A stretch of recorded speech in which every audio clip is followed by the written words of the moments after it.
40 minutes past 1 from the studios of Adabited on IFM, Ace Bain's Love and Family. And my name is Dwayne Daniels. I'm here with my co-anchor person, Monique Onlagido. Yes, I'm here. Good afternoon, and thank you for joining us.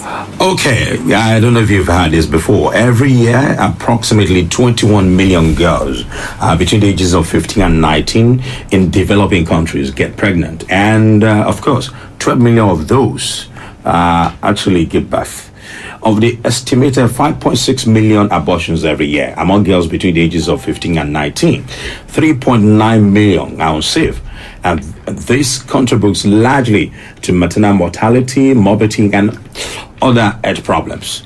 And also, complications during pregnancy and childbirth are the leading cause of death among girls between the ages of 15 and 19.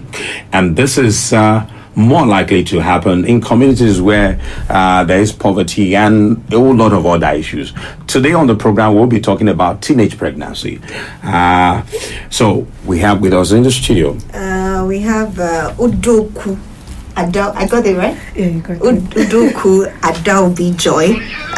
She's somebody who has, she's running. She's been with young girls for about 5 years now, and of course I know she has a lot of experiences. And welcome to the show. Oh, thank you very much. And we would have loved to, of course, bring someone who's been through that, who's been pregnant while a teenager. But then, in this part of the world, people are ashamed of a lot of things. I don't know why, but then we can't really blame them. So let's get into it. What really is teenage pregnancy? Teenage pregnancy is a situation where teenagers, of course, like you said, the ages of 15 to 19, get pregnant. It's just like what we usually call it, a child being with a child. So that is, I think that is the simplest way to put the definition to teenage pregnancy. A child with a child. Okay, that's a simple way to put it. That's just a simple way to put it. Now, you said you've been dealing with girls in situations like that for 5 years, 5 years now? Yes. 5 years, right? Yes, 5 years. In your experience, especially in this part of the world, what do you think are the causes for it? Apart from poverty, people have said poverty is largely responsible for it, but then what are the other causes? I think most time we kind of put the whole shoulder and load on poverty, but there is a lot to do with the negligence of parents, because we have found out in the last 2-3 years, let me say 2 years, that people from well-off families, they get pregnant. So it goes beyond the poverty. Parental, I think civilization these days made it such that parents are always on each other's neck without one trying to be able to be available for the children. They need to make money. They're always outside the home. They're outside the home. So the negligence to parental. While I was growing up, my mom was always there. I think somehow they got to a middle where the mother had to come back in good time to be for and with the children, while the father was also making sure that. It was very, very important. But then, I think this time we leave our children. There was the presence of both parents at that time. Unlike now. Now we have more nannies than parents because we get to give our children to nannies. So negligent, we could call it some cultural practices that allow the female child to be at the mercy of the other gender, where, of course, whether you're well-dressed or you're not well-dressed, you could be exposed to rape. We can't... that particular issue cannot be overflowed. So that's another one. So we could also say situation, community, the laws and policies that are not really, really endearing for the female genders. But most importantly, I think parental negligence. Okay, so but while you attend to some of these girls, do you get to engage them? Do you have any situation where you have a one-on-one with them? Yes, we actually. I get to know what led them into it. Yeah, of course, we do what we call the ARR system. We acquire, we respond to them, and then we kind of retract them back into the society. So at the point of acquiring, because we've had issues of parents who come in to tell us they do not, we've not sent you to do anything for our child. It's our child, or leave our child. We have a situation where the teenager and the baby died. So for that reason, before we acquire people. We need to know the story. We need to get the lawyer to be in tandem with what we are doing. Else, we could put ourselves in trouble. So when we talk to them, we ask them, how did you get here? Some of them could say they wanted love, their parents weren't available. Some could say they needed money, they wanted money. Some could say friends, peer pressure. Some could say, oh, I didn't know it was going to be like this. My friend just told me that if I don't have a boyfriend, I'm lagging. I'm not, there's this language one of them use. I'm not happening. Something like that, and because of that, she gets into it. And then, funny enough, like I usually tell them, some of us have, I don't want to sound so spiritual, but I want to believe that some of us have a particular vision, purposes we are here to serve on the surface of the earth. So what others are doing and they can go scot-free, if you try it, it will just owe you. It's like Pakam, and then you are held, and the next thing, you are pregnant. You go for abortion, they say you can't do anything about it. Or you die in the process. Okay, well, I want to get my head around this.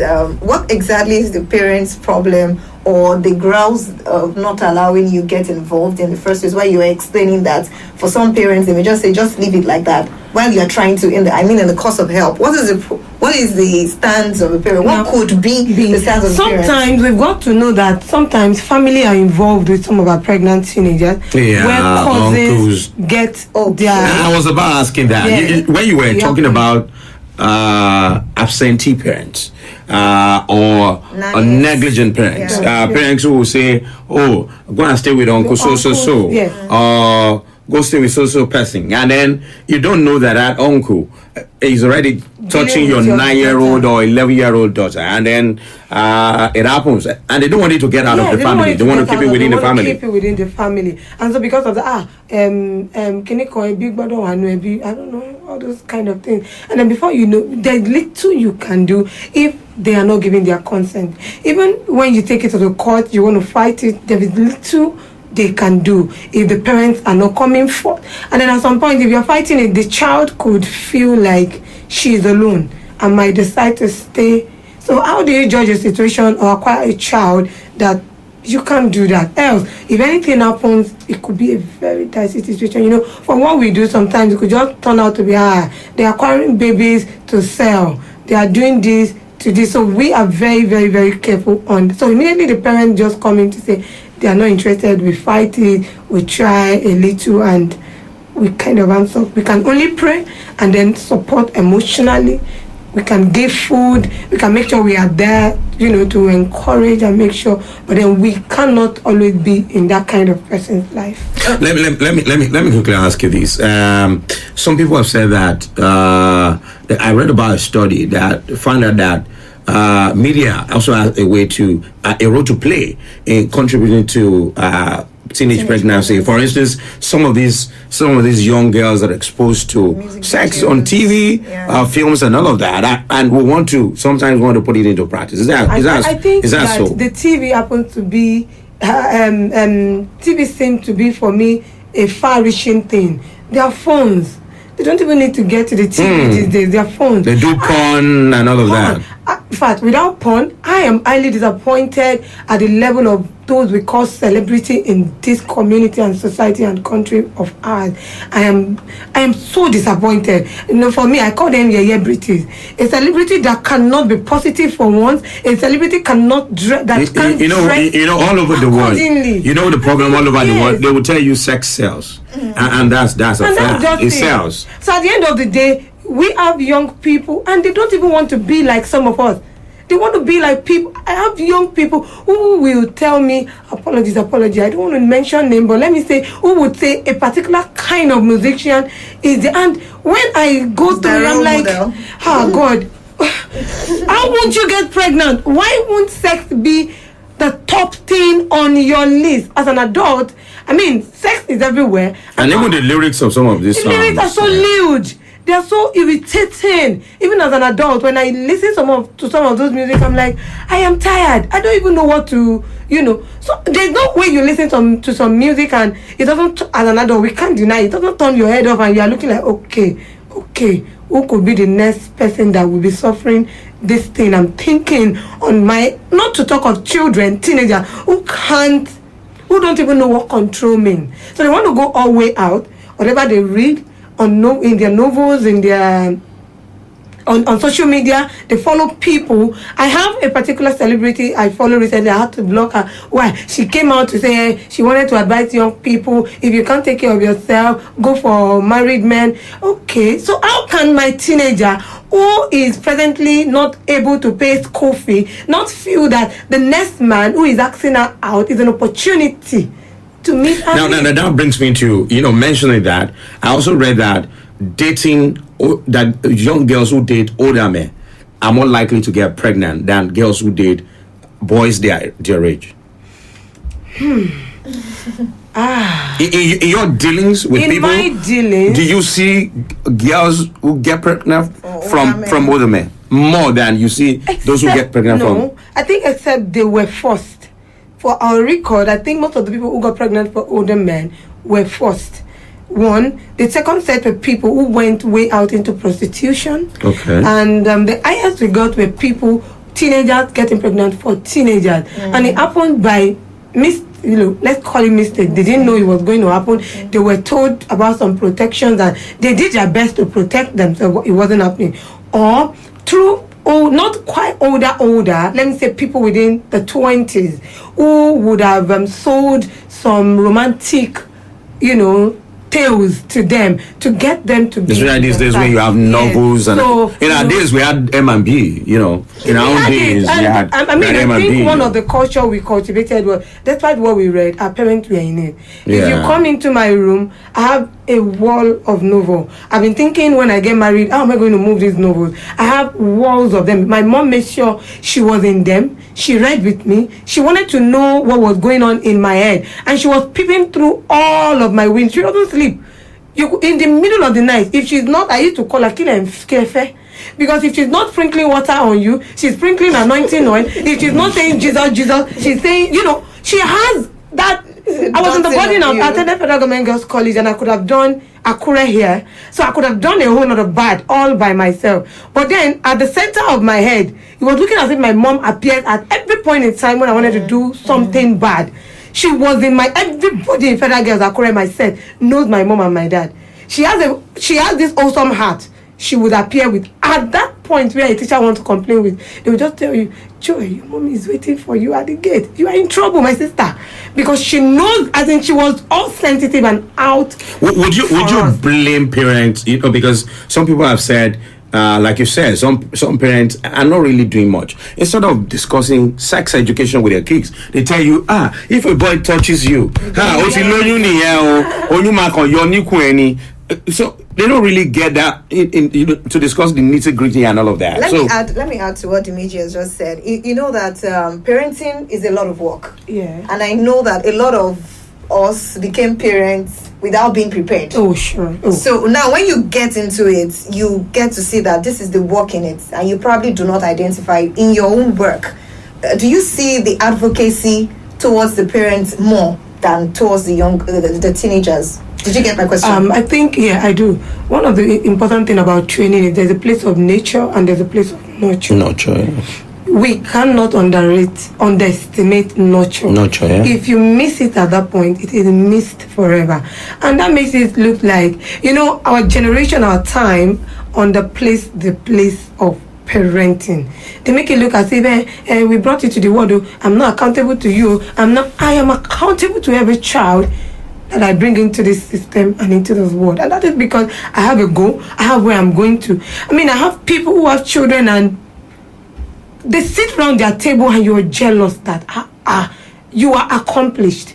So if we don't see it as that, then we will get it missing. So I think at this point, in fact, we've been trying to push a PTA meeting, for people who are into teen life, teachers and parents. We want to let them know, you can make all the money in this world. If you give birth to a vagabond, he or she will burn down your name and money in one day, and it will be gone. And remember, they say good name is better than money and anything. So parents need to be involved, much more involved. Let's say that our parents in our own time did not know so much. But we are coming to that point. You can't tell me you are unprepared to be a parent. Let's say you made an error. Maybe you get into it. My dear, sit down. It comes naturally. It comes to you. Google helps a lot. Instead of making Google do the work of unnecessaries, let Google help you with the needed things. Go to YouTube. Follow positive people who are good children. Not following people again who would say they're making their children their own way, putting them to nanny. I cannot come and die. A child has his life. Me too. What do you think about parents who put pawns, who put porn films carelessly around the homes, or magazines, or all of that?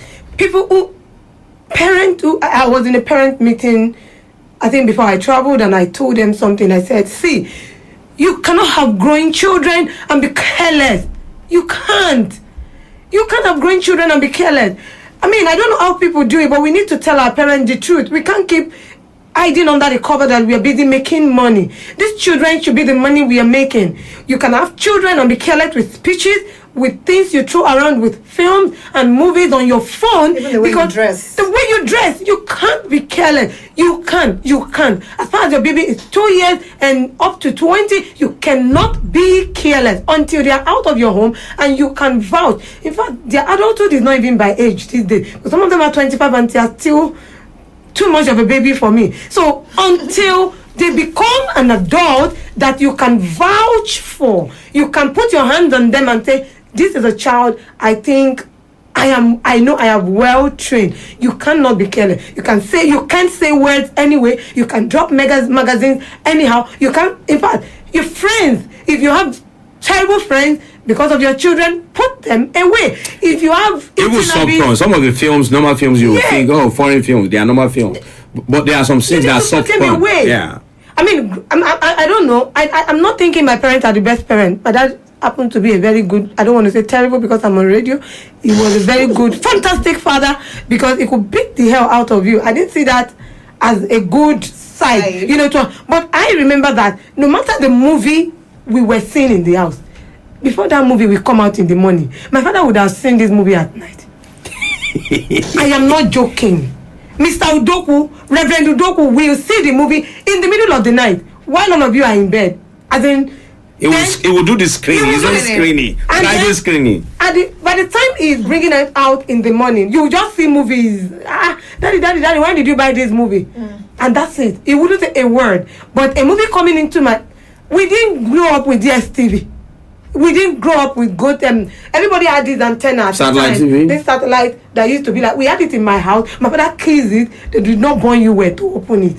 He take the remote. Well, we did not even have the authority to. He was let's get into the reaction of parents. When teenage pregnancy takes place, some of them get angry. Some of them get send these girls out of the home, and they contribute to the problem. It becomes more difficult. Some of them feel guilty in the situation where the father blames the mother for it and say, it won't money, it won't for you to. So, in your dealings with teenage pregnancy, because why I'm saying this, when I was in secondary school, I remember there was a cousin of mine who got pregnant. She was scared, and then she used potash, what Yoruba people call corn, and she died in the process. When it was discovered, rushed her to the hospital. I think she was in SS2 or SS3 at the time. By the time it was discovered, it was too late, and she died in the process. Now, what would you say in your own dealings? What advice would you give to parents about how when it happens, about how to react? I think on reaction, funny enough, I tell people that I allow parents to react. I allow them however you want to react. You want to blame yourself, you want to tear the house. What about saying the kids out of the house? Out of the house. We do not advise that excess, but we need to allow them the space to mourn their loss, like I usually call it. Mourn your loss, madam. It's your loss. It's not mine. It is your loss. So mourn it. However, the part where they get the children out, chase them out. If we don't see them, some terrible people could see them and then acquire them into prostitution the more. But then on reaction, I know it is painful, but then I think parents should react. No. They should not react. They should respond. Yeah, I like that. Respond to the situation, do not react. Because the reaction you give could cause a ripple effect. Could escalate. The talk you gave by telling the child, you have disappointed me, you have ruined your father's name, this is it, could make the child feel get into dejected, depression, and then she could commit suicide. She could just want to get the whole situation right, and then at the end of the day you lose her totally. So I think while responding to it, the first thing to do is, if you want to cry, chill, it has happened, nothing can be done about it. I don't advocate abortion, except it is going to I was going to ask you about that. What if they make that decision, that choice? We make sure they write it down. We make sure they write down a statement to show that they are the one asking for the abortion.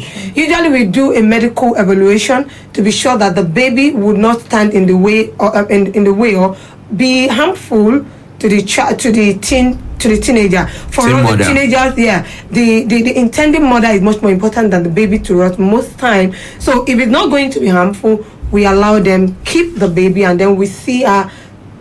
What about if they decide to give up the baby for they most many times they do that. And so when they do that, we actually operate with some orphanage homes, and then we would give to the orphanage home. Or we tell them to go through, people who need the baby and would want to acquire would have to go through social works, social welfare. Yeah, the social welfare, and then get to us, and then we do the normal proceeding before we hand over baby. But at times, mothers, we insist that they want their babies to keep their baby. Now, I am also very curious about the conversations that we have with the teenagers. As a mother with, you have a girl child in your custody in your house, the frequent conversation between the mother and the child, what is it supposed to be like? Because I realize that, especially when we have a home where the mother is far from the girl, when you're talking about the kind of job that you do, probably you don't have time to talk frequently.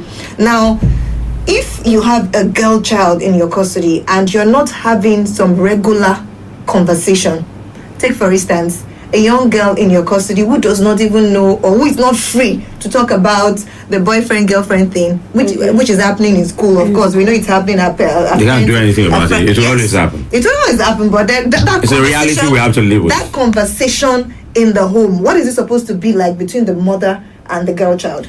I don't think, or even the father. I don't want to just say the mother, because it's not both thank work. you, because it is both work. And I realize that sometimes girl child tilts towards their father. More. So I think as parents we should know where our children are tilting towards, and then we can give a leaning to them that way. And you can make that person like the representative of the parents to talk to the child. Okay, you know, if she loves her father more, so come to a decision, and then the father will be the one to bring it to the go with the message. And I'm not sure that we should have a situation where there's the formal conversation, or the family of Udoku sit down, we want to talk now, we'll be talking about sex. No. One-on-one. It shouldn't be one-on-one. Sometimes it doesn't have to be one-on-one. Informal. Passing comment. Talking, yes. And I think we can cultivate this. For some errors that has happened, we can correct. For some of us that don't have children, we are learning now that by the time we have children, from when they are babies, they're going to school, they're in primary one, they're coming back, you're interested, who is that, your friend? What happened? I noticed this friend is looking at you. Or you tell me about your best friend. I told someone, when my child is 13, 14, bring home your boyfriend. I want to know them. Bring home your girlfriends. I want to know them. We are going to be girlfriending and boyfriending together. I am going to be following you on dates, if possible. In fact, you are going to have fantastic dates. I will be preparing you for that date. So I will do it myself.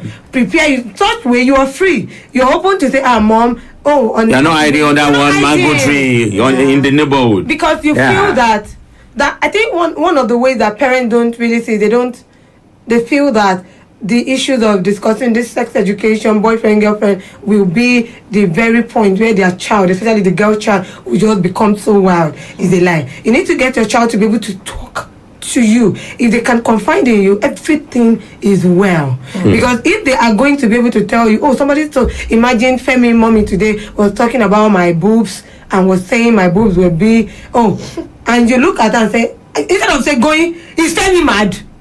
He's, what? Are your boobs really big? Oh, okay. I think we need to. Okay, I can't. I'm not sure your boobs are. And then you make it look at, and then okay. So why should Femi be saying talking that about your boobs?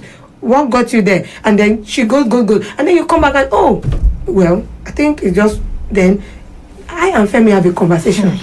I and Mommy Femi have a conversation. I don't even need to make her feel like it was bad for her to tell me that, but behind the back of the back. Well, my, what is it? What you wore boobs, sir? No, but instead, okay. Like recently, I have a parent who came to us. I was telling us about the girl child who happens to have a friend in the church, and then the friend in the church, who is a guy, wrote a love letter to her. Now, on writing the love letter to the guy, to the babe, you did not now write the love letter straight. You now gave it to the younger one, who is about 9, to take the love letter to the sister. Now, where that one was going to give love letter, Kuku gave it to the father. Now, I was so happy how the father handled it.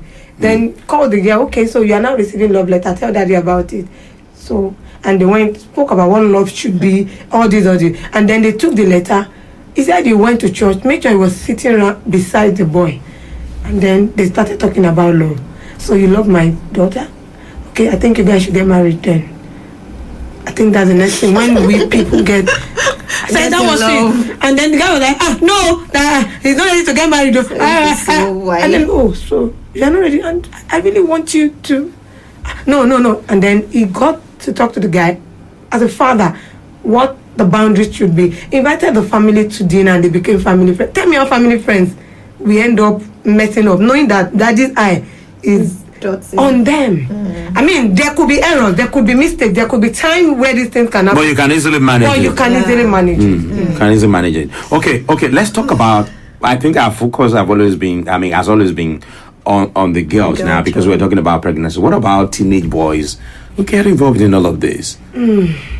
For the boys, I mean, recently I'm beginning to... Because ọkùnrin ni, tó bá gbóyún wá, tó bá fihàn lóyún, á gbé ọmọ wa ni, kò sí shame there, because they think there's no shame there, and they think it's shameful for the girl child. Apart from the shame that is involved in this whole thing, you know that it's because the girl, there's going to be protruding tummy, and that's because you know why I saw that when I was in secondary school. Yeah. And the girl, I remember anytime the girl came calling, my mom, she shout,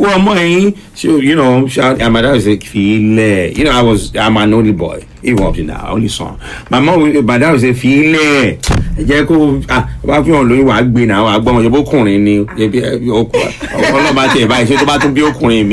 But then my sisters were not that free.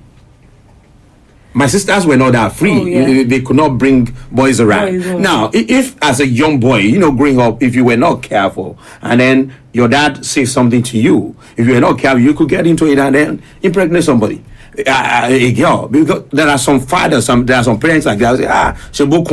What would you say to such parents? I think and the teenage boys. I actually think in recent time, people have been trying to divide the attention given to the girl child, and they're now trying to make sure that the boy child gets a bit of it.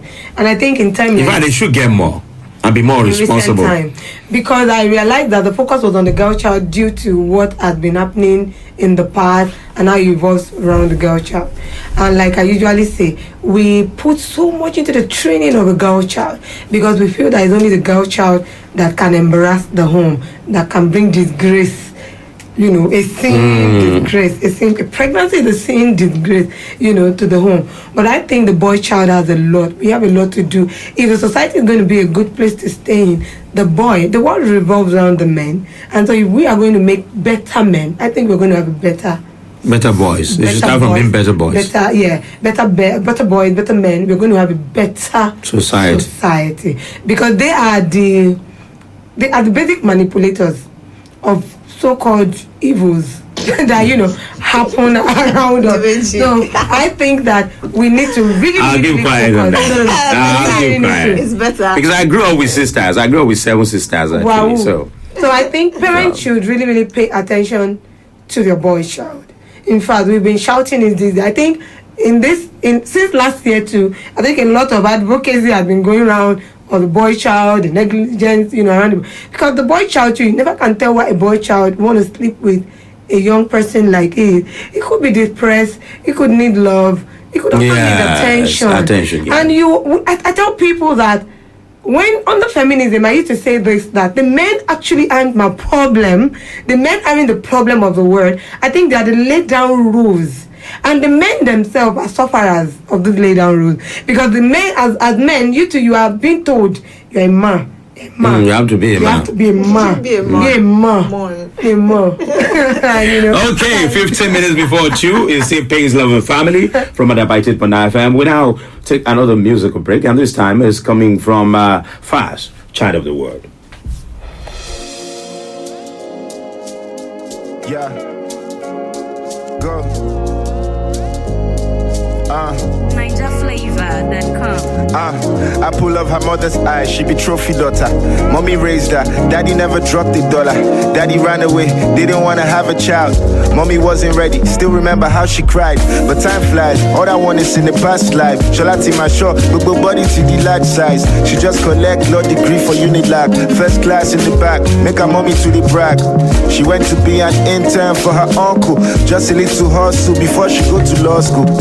My daughter, the Lord will be your muscle. I'm a Jesus, mommy knows she love the gospel.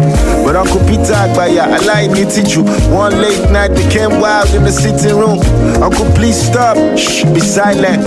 Uncle didn't stop till he broke the hymen. Am I a fool? I don't go astray. Am I a victim of my circumstance? I'm a lua biti bossa waye, and now I'm feeling like I don't lost my way. Am I a fool? I don't go astray. Am I a victim of my circumstance? I'm a lua biti bossa waye, and now I'm feeling like I don't lost my way. I be child of the world. I don't become a child of the world. I be child of the world.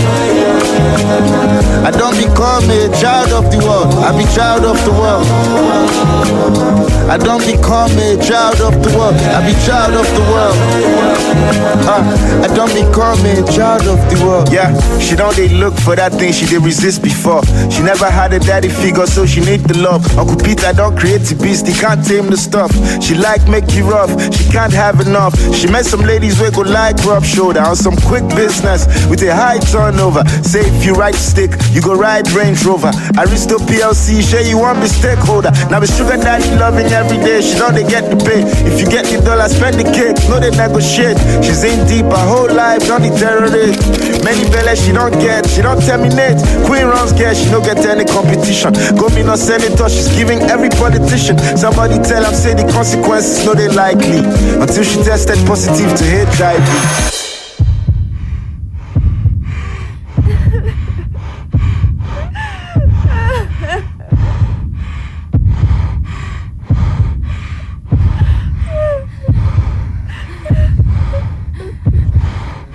I know sometimes it go be like say you know if you bear the shame. Like he better make you just end down. Put out the flame. Speak up. No be you get the blame. Speak up. NigerFlavor.com. I could help with the pain. 12 minutes before 2 from the studios of Adabited Pana FM, St. Payne's Love and Family, and we're talking teenage pregnancy. I think we should open the port now. Yes, 081-6251-9991. 081-6251-9991. That is the number to call. Hello, good afternoon. Okay, you're calling us. I would really love if there's someone out there who went through teenage pregnancy, and would like to share part, their whether experience. you're the man or the woman, we would like to hear how you came out of it and probably what led you into it. And Tell me what's telling me his own story. Hello, good afternoon. Hello, okay. 0816-251-9991. 0816-251-9991. That's the number to call. That will get you through. So if you have any questions, I'm sure our guest will be more than willing to answer your questions. Yeah. Okay, I was going to say before any call comes in, I was going to say that what applies to the girl, of course, applies to the boy. Yeah. Mm-hmm. Now, this negotiation table, when you sit down to talk with your child, and then the child decides, probably we're having a conversation, and the child decides, "Hey, this is the path I want to go." Do you get what I'm trying to say? What do you do at that point?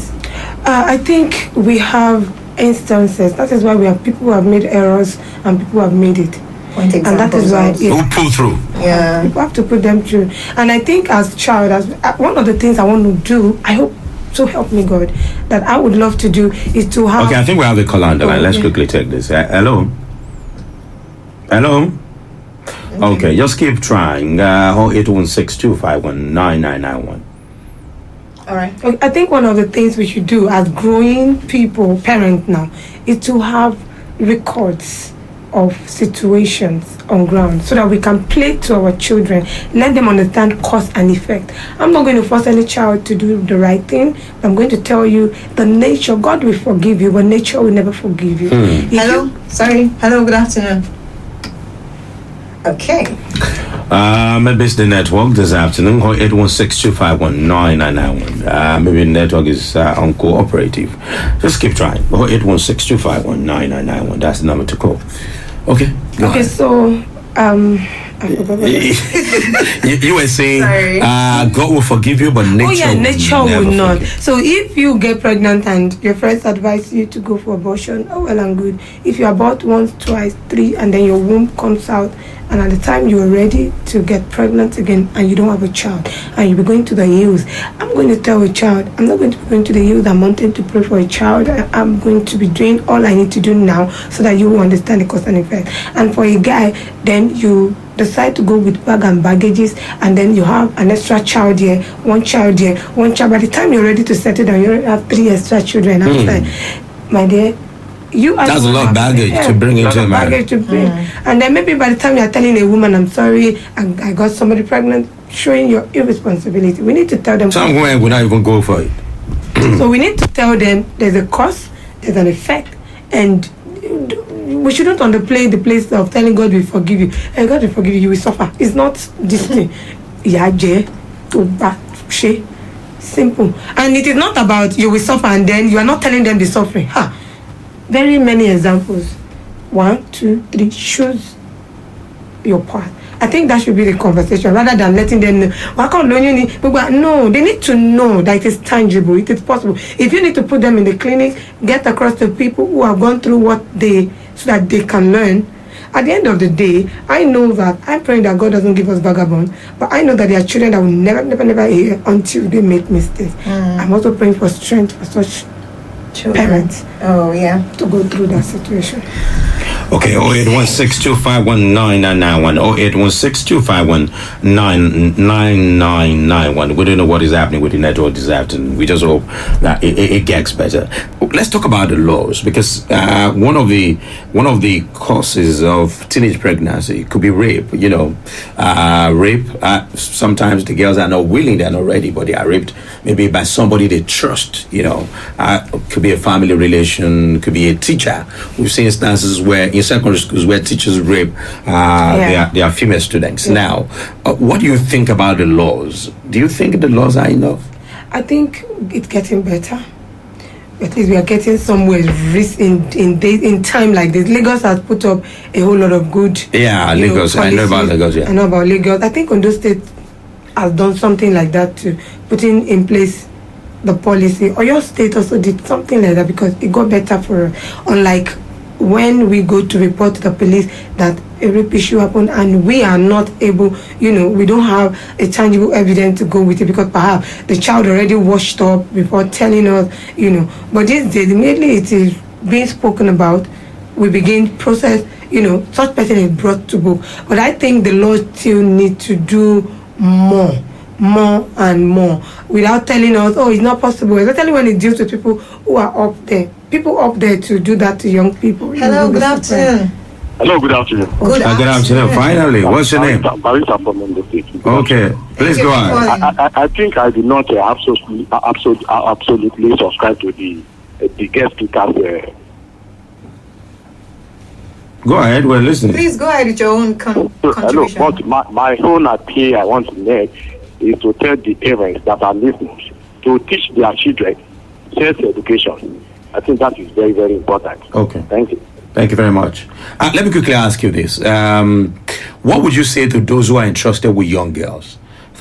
I'm saying this because in the last 2 or 3 weeks, for instance, the state government has sacked 3 teachers for having carnal knowledge of their female students. One even got one of the female students pregnant, and these are minors who could not decide for themselves. What would you say to people who are entrusted, in whose care young girls are entrusted? Putting young girls, I think that the reason we put the girls in your charge, or in charge, for them to be under you, rather in your care, is because we trust that you can take care of them.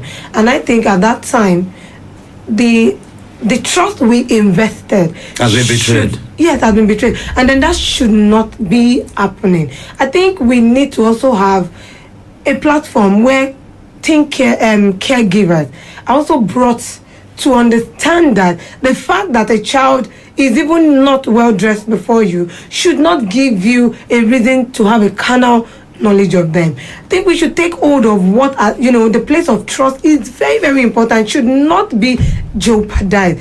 And I really want to appeal, I don't know, at this point we can't command it. I think I need to appeal to our common sensism that being an adult or being a caregiver goes beyond thinking that, oh, this child is carelessly with me, I can do whatever. It is a position you must hold and know that you will be paid in reward, whether earthly, whether heavenly, whatever you believe, you'll be paid for it. So you should take it with all zeal. Because I've had male teachers who glory in dating female students, secondary school students, and they discuss it as though it's something that, even among themselves, show this your money. You wonder what kind of adults because we have badly trained adults too.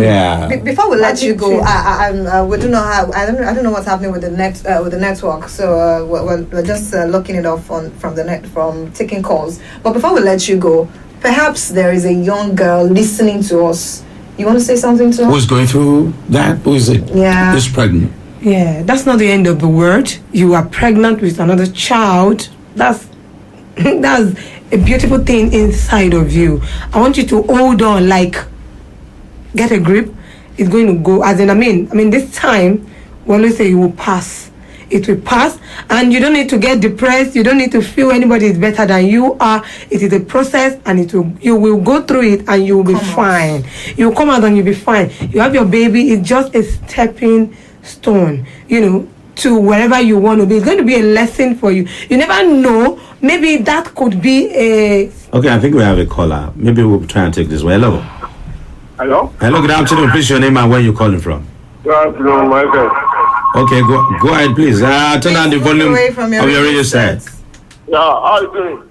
And we're fine. Please, quickly, because of our This time. is King of Boys from Ore. Okay, go ahead, King of Boys. Please, as the last speaker has translated, sex education is very important in this case. Okay. Because most of these teenagers don't know anything about all this what we are saying. Thank you very much. Thank you very much. Okay.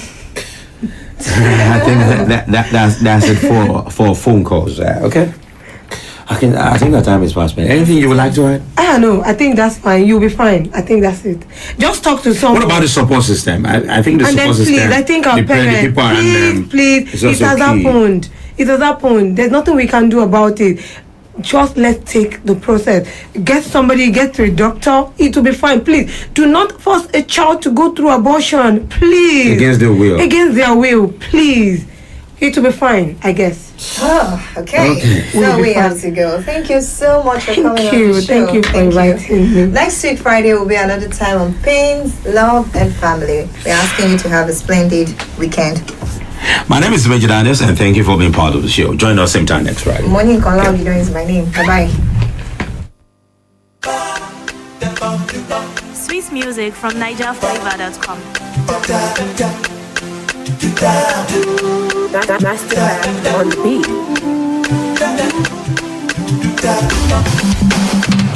Lumba, Abacambo, that I'm sorry. Yeah, Diginobi, continue what up now. As I see your sexy face. Feel the flow to brighten your day on Adaba 88.9 FM.